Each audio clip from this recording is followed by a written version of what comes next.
Elsewhere, police have arrested 7 people and recovered 35 firearms in early operations in Kapedo.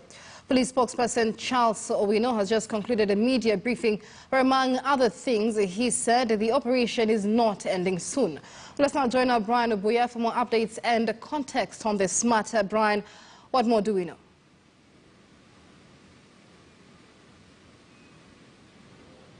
Thank you, Michelle. The situation in Kapedo has been very volatile, and it's been addressed from different quarters. We saw the CS Interior Matiang'i address that issue. We've also heard from the government spokesperson also addressing that particular issue, and now National Police Service spokesperson Charles Owino has also just concluded a media briefing talking to us about the situation in the country, the security situation in the country, but more specifically on Kapedo. So Owino says that they have arrested 7 people and they have recovered 35 firearms. He has also told the media that they have been doing this using an intelligence-based type of approach into the matter, and also just clearing up the air that this operation is not being conducted by the military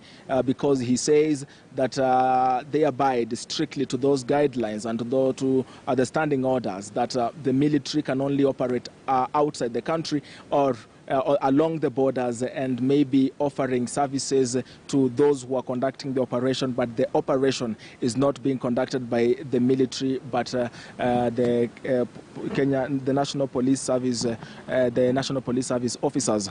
Owino has also addressed us on the fact that they are questioning some of the people they believe are financiers, because the government has been very straightforward that these particular attacks have had the hand of wealthy persons, shadowy figures who have been financing them, and it's no longer just a traditional way of accumulating wealth, but a good commercial enterprise that they're trying to narrow down to. However, he's been very non-committal to talk about those reports, because there have been reports coming from Kapedo that some 7 people were arrested and they were found dead after being in the hands of police. So he's been very non-committal to that. Actually, he has asked us to go to court if we have any information and ask for an inquiry into that particular matter. But he says that them as a service, they are following the rules, and if anything is found on their part, then it will be individual responsibility. Michelle. Also in the parts of Mandera, he says the situation there has been calm. Even when we hear about communication channels being cut, he says they have no problem with ensuring security in that area because they have a different mode of communication as the National Police. So this is a matter that we're closely following, because you know the volatility in Kapedo has led to the death of a number of people, but when it started to emerge that now the victims are police officers, a senior director of the operations in the GSU, and it seems that this is a daring attack, a daring security breach, which is not just focused on the public, but also on members of the service. So it's one that we're closely following. A number of politicians are being questioned. We saw yesterday the Silale MCA ward appearing at the Nakuru DCI for the second time, Mr. Nicholas Lotella, and he has distanced himself, of course, from those allegations.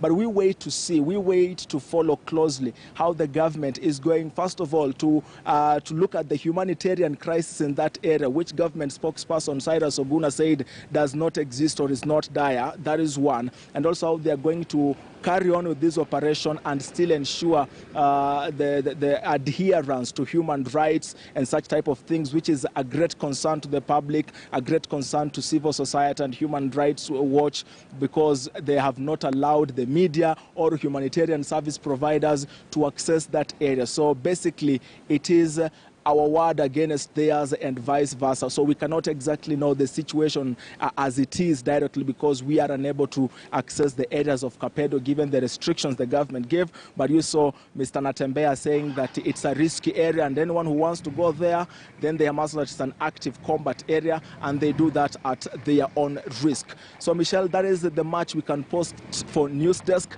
We are waiting to see if there will be any developments accompanying these details that I've just given you. But that was Mr. Charles Owino giving that press after a very long time since we ever heard from the National Police Service, especially under IG Mutiambai, whom in the media circles and other areas it has been said that the office has been very mean with the information to do with what's happening in the country, something Mr. Owino has not denied. He agrees that it has been very difficult to, or rather rare, for his office to be giving press briefings, but they are going to be improving on that, especially with the increasing situation in the country that the public needs to know about, that we need to keep asking questions about.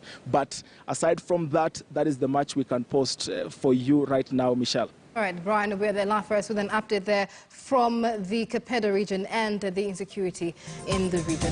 We'll take a short